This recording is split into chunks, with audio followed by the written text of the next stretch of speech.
سلام، به کانال یوتیوب پادکست رخ خوش اومدید. من امیر سودبخش هستم و تو این ویدیو میخوام راجع به همسران و معشوقه ها و فرزندان صدام باهاتون صحبت کنم. همونطور که تو اپیزود داستان زندگی صدام گفتیم، اولین همسر صدام دختر داییش ساجده بود. ساجده دختر دایی تلفاه بود. دایی تلفاه همون کسی بود که برای صدام حکم پدر رو داشت و صدامو تو خونش بزرگ کرده بود. و البته همون کسی که میگفت خداوند نباید 3 چیز رو میآفرید: مگس ها و یهودی ها و ایرانی ها. صدام وقتی زیر سایه دایی تلفاه بزرگ شد و بعد هم به دستور داییش در ترور نافرجام رئیس جمهور عراق شرکت کرد و به کشور مصر پناه برد، همونجا از راه دور با ساجده دختر داییش نامزد کرد و چند وقت بعد هم برگشت عراق و باهاش ازدواج کرد.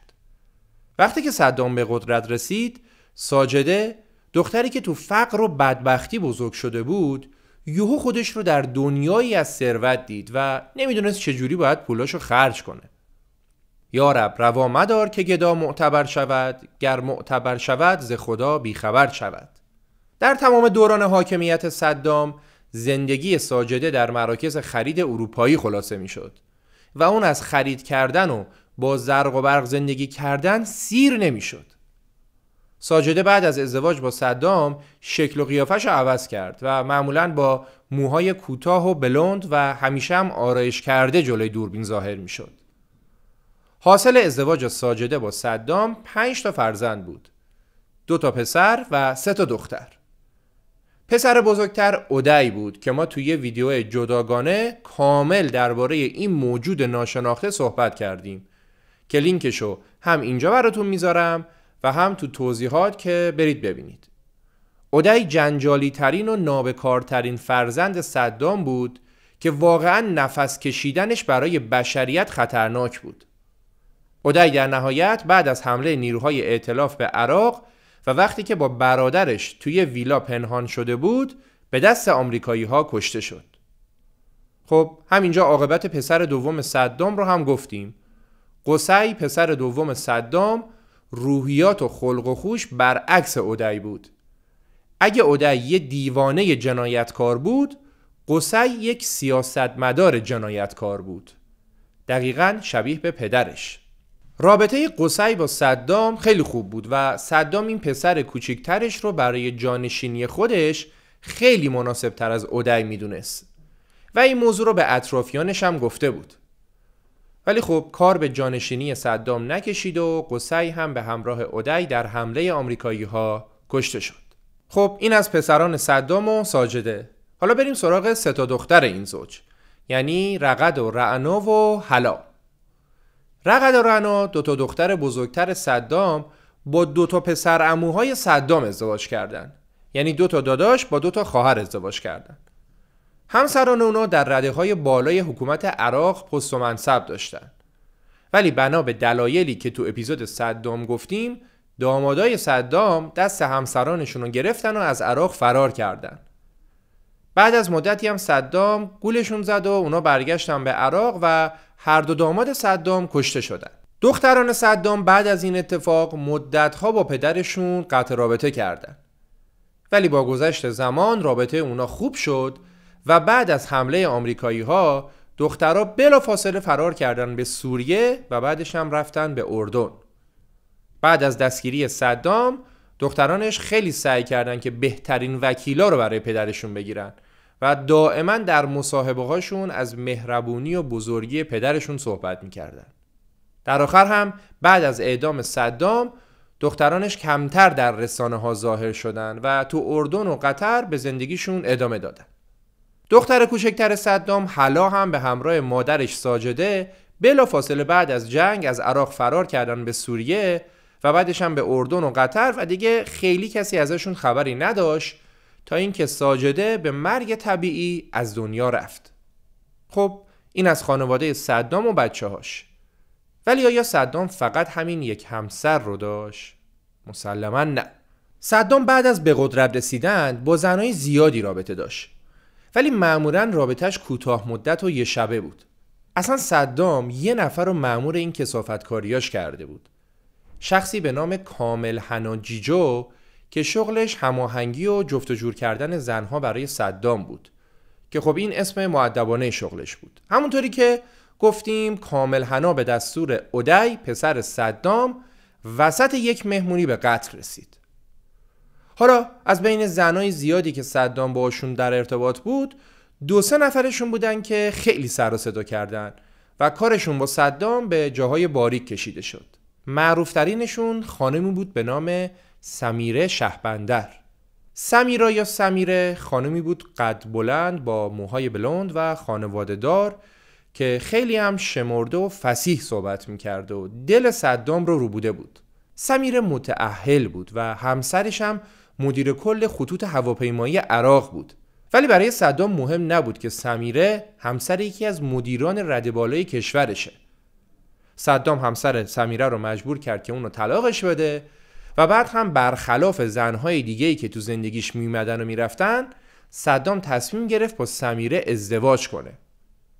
وقتی که دیگه رابطه صدام و سمیره داشت علنی میشد، ساجده همسر اول صدام خیلی تلاش کرد که جلوی این کار رو بگیره. ساجده اومد خودش رو شبیه به سمیره هم کرد و موهاشو طلایی کرد. ولی نشد و صدام با سمیره ازدواج کرد. ازدواج صدام و سمیره با مخالفت ساجده و برادرش عدنان که میشد پسردایی صدام مواجه شد. عدنان دوست 30 ساله صدام بود و علاوه بر این برادر زنش و پسرداییش هم بود. ولی وقتی که با ازدواج صدام مخالفت کرد، هواپیماش خیلی خودجوش از آسمون سقوط کرد و عدنان کشته شد. بعدها داماد صدام اعتراف کرد که آره من این کارو کردم و به دستور صدام هم کردم. سمیره هم بعد از حمله آمریکا از عراق فرار کرد و رفت به کانادا و دیگه خیلی خبری ازش در رسانه‌ها منعکس نشد. میگن که سمیره از صدام یه پسرم به نام علی داره که اونم با خودش برد کانادا. ولی وجود این پسر هیچ وقت 100% تایید نشد. سمیره و ساجده 2 همسرای قانونی صدام بودن. حالا شایعاتی هم بود مبنی بر این که صدام یه همسر قانونی دیگه هم به نام ندال داشته که اطلاعات دقیقی ازش در دسترس نیست.